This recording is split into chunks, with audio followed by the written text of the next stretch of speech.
Halo teman-teman yang berbahagia, berjumpa kembali dengan saya Dr. Andri, spesialis kedokteran jiwa dari Rumah Sakit EMC Alam Sutra, Tangerang. Di kesempatan hari ini bertepatan dengan tanggal 10 September adalah Hari Pencegahan Perilaku Bunuh Diri Sedunia yang diperingati memang setiap tanggal 10 September. Kita ingin berbicara sedikit mengenai gejala depresi. Jadi hari ini kita berbicara berbeda nih. Biasanya kan kita bicaranya tentang gangguan cemas, kemudian juga psikosomatik gitu ya. Tapi kali ini saya mau berbicara tentang depresi ya. Dan biasanya kita tahu bahwa kondisi depresi ini bisa berkembang ya. Karena biasanya dari awalnya keadaannya mungkin cemas, tapi kemudian jadi depresi. Nah, ini yang kita perlu bicarakan. Bagaimana caranya mengenali tanda-tanda gejala-gejala depresi, cemas yang seringkali terjadi pada pasien-pasien yang ada datang ke klinik kita. Ya, atau saya sebagai dokter jiwa juga sering mendapatkan kasus-kasus seperti ini ya di dalam praktek sangat sering ya, bahkan hampir beberapa kali kalau kita melihat kasus-kasus pasien gangguan depresi cemas ini paling banyak ya, karena kebanyakan kenapa? Nah, ini yang ingin saya tekankan dari awal. Nomor satu, nih ya, pasien-pasien yang mengalami gangguan kecemasan yang tidak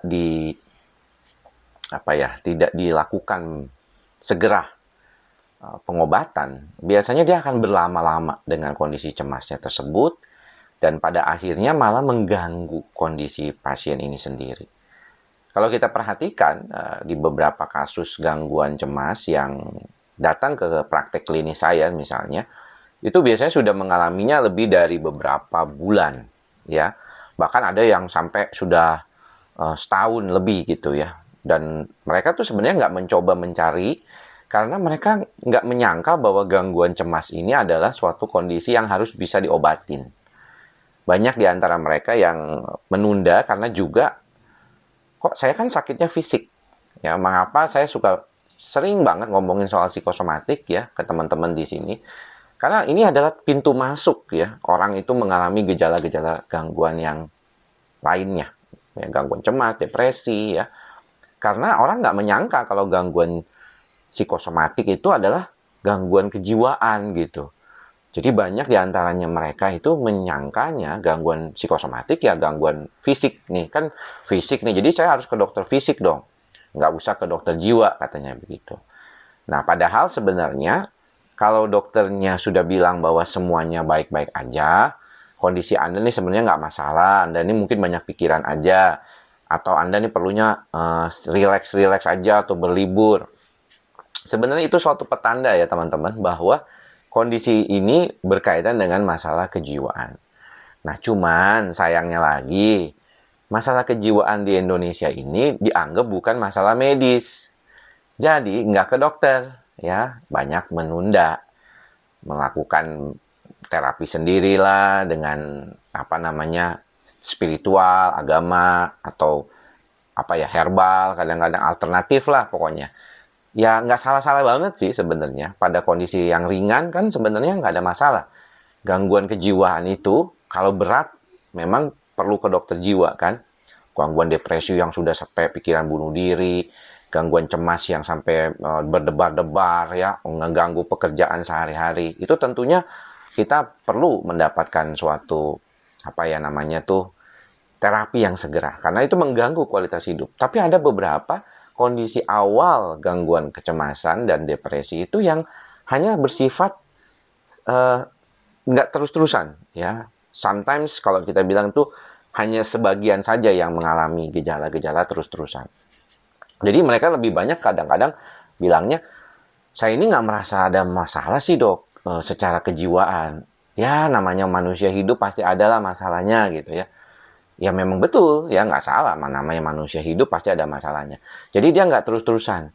Dan karena dia nggak terus-terusan seperti inilah yang membuat kondisinya itu berbeda. Ketika satu orang mengalami gangguan kecemasan yang mungkin nggak terlalu berat, ya akan bisa tanganinya sendiri. Sebagian yang lainnya karena persepsi negatifnya takut kenapa-napa, sakit jantung dan segala macam, dia pergi ke dokter-dokter. Tapi tetap nggak datang ke dokter jiwa. gitu ya. Nah, karena kondisi di otak ini yang terus-menerus mengalami perubahan ini, dan akhirnya membuat si pasien itu kesel sendiri, mungkin awalnya, tapi lama-lama dia merasa hilang harapan. Dia merasa nggak mampu lagi mengatasi kondisi seperti ini. Dan akhirnya dia bisa mengalami yang namanya depresi. Nah, depresi itu kalau sudah parah bisa mengalami ide-ide bunuh diri. Dan banyak ya, termasuk depresi ini dengan kaitannya dengan bunuh diri. Kalau teman-teman lihat di berbagai website, bunuh diri merupakan 4 terbesar penyebab kematian ya pada orang dewasa muda. Ya, the leading cause of death in our society. Ini yang paling penting yang harus kita perhatikan ya teman-teman. Karena ternyata kalau misalnya sudah sampai depresi, itu lebih sulit. Makanya nggak heran ya teman-teman kalau banyak yang datang ke saya gitu ya sebagai pasien, ketika mereka mendapatkan pengobatan di awal terapi itu mereka merasa bisa nyaman gitu, segera gitu ya. Tapi memang nggak selalu sih. Ya, ada beberapa orang yang dominan memang membantu dirinya dengan pengobatan segera gitu dan cepat ya mendapatkan perbaikan depresinya juga. Tapi ada juga yang kalau datang ke saya, pasiennya tuh psikosomatik, kan mereka suka tanya, dok kenapa saya dikasih antidepresan ya dok ya? Padahal kan saya psikosomatik, saya ini kan cemas gitu ya. Jadi ada beberapa kondisi di mana gangguan kecemasan itu kelihatan sudah mulai ada gejala-gejala depresinya.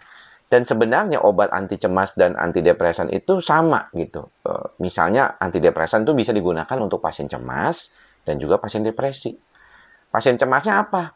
Biasanya tuh membantu dengan dosis yang kecil biasanya. Makanya kalau untuk dosis anti cemas tuh biasanya kecil antidepresannya. Sedangkan kalau untuk antidepresan untuk pasien depresi dosisnya lebih gede.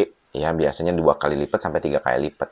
Bahkan kalau OCD bisa 3-4 kali lipat lagi gitu. Jadi biarkan dokter itu menjalani pengobatan dengan baik ya, teman-teman nurut gitu ya. Jangan kadang-kadang suka pintar gitu loh, baca sendiri segala macam ya. Ini susah ya, makanya ya percayakan ya kesehatan Anda pada dokter yang Anda periksa. Kalau nggak percaya ya udah cari second opinion gitu. Jadi jangan ragu, malah membantu diri kita tuh dengan cara yang lebih baik gitu. Cari kesempatan lain, mau ketemu siapa dokter. Jangan, udah saya nggak mau berobat lagi, berhenti aja. Jangan ya, sayang ya.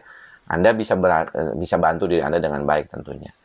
Nah, kalau sudah depresi, gejala yang paling sering depresi itu apa? Gejalanya tuh 2 sebenarnya. Core symptomsnya 2. Mood yang depresif dan kehilangan kesenangan. Loss of pleasure. Tapi ada juga gejala-gejala lain seperti kognitif, penurunan kognitif, declining, kemudian juga ada susah tidur, masalah makan gitu ya. Kadang-kadang banyak, kadang-kadang sedikit. Ya, ini hal-hal yang mungkin perlu dipahami sama teman-teman semua ya, supaya bisa lebih nyaman kondisinya, bisa memahami kondisinya sendiri. Karena bagaimanapun ya teman-teman, walaupun sekarang ini ada alat screening ya, self-diagnosis di mana-mana, tapi yang paling penting untuk teman-teman perhatikan adalah bagaimana kita mengatasi kondisi ini dengan baik. Ya, artinya kalau kita mengalami gangguan itu, kemana sih kita mau mencari bantuan? Itu yang paling penting. Kalau ditanya, dok, kalau sekarang itu kan bisa ke dokter jiwa, tapi saya nggak punya uang, nggak punya biaya, nggak affordable. Oke, kalau begitu kan ada BPJS. Dok, saya nggak mampu bayar BPJS. Kalau Anda sampai nggak mampu bayar BPJS, berarti Anda masuk orang miskin yang benar-benar perlu dibantu sama pemerintah. Jadi, bilang sama orang kesehatan di tempat Anda, saya nggak mampu bayar BPJS. Jadi dibayarin, kan ada tuh program itu di pemerintahan. Jadinya pada dasarnya pemerintah ingin memberikan pelayanan semua. Dan kalau ditanya, dok BPJS obatnya kurang bagus. Enggak, obatnya bagus kok. Bahkan ada beberapa obat yang sangat udah mahal ya dulu tuh ya dipakai di BPJS. Banyak kok, saya tahu kok. Generik tapi bagus gitu ya. Terus kemudian, tapi saya nggak bisa ngobrol. Nah ini yang susah. Ya kalau memang ngobrol, ataupun di rumah sakit umum daerah, ya kita tahu lah pasiennya banyak gitu ya. 50, dokternya cuma 1 atau 2. Bagaimana caranya mereka melakukan psikoterapi ya? Nggak mungkin. Tapi ketemu aja, dikenali, bisa berobat, itu bisa membantu. Teman-teman, di dalam beberapa penelitian terakhir dikatakan penggunaan obat saja untuk membantu pasien yang mengalami gangguan kecemasan ataupun depresi sekalipun itu bisa membantu. Jadi ini penting banget nih ya untuk diperhatikan sama teman-teman supaya teman-teman jangan kehilangan harapan gitu ketika mau berobat aja, dok, saya berobat aja dokternya nggak mau ngobrol ya. Ya udah, Anda cari tempat lain yang bisa buat Anda ngobrol ke psikolog atau ke konselor, itu bisa membantu. Yang penting jangan lepas obatnya. Kadang-kadang ketemu psikolog atau konselor bilangnya, udah lepas obatnya aja. Jangan ya. Jangan. Kalau Anda merasa obat ini membantu apalagi, jangan main lepas aja. Itu penting untuk disadari sama teman-teman semua di sini juga ya. Oke ya. Jadi inti poin dari apa yang saya ingin sampaikan pada kesempatan kali ini adalah carilah bantuan segera ya teman-teman. Kalau teman-teman merasa mengalami gangguan-gangguan cemas, depresi, tanda dan gejalanya sudah banyak kita bahas di dalam beberapa video sebelumnya. Tapi sebenarnya yang paling penting bukan cuma duduk, diam, membaca, menonton video YouTube saya. Ya sudah gitu, oh aku depresi, ini aku cemas. No, nggak segitu. Tapi apa yang Anda harus lakukan ke depannya supaya Anda jauh lebih baik lagi. Saya berharap, kita semua berharap, kita semua baik-baik semua. Ya, jangan lupa ya, mantra kita bersama. Ikhlas, sabar, sadar. Diulangi di dalam hati. Ikhlas, sabar, sadar. Semoga semua makhluk berbahagia, semoga kita semua berbahagia. Sampai bertemu lagi di video-video selanjutnya. Salam sehat jiwa. Bye-bye.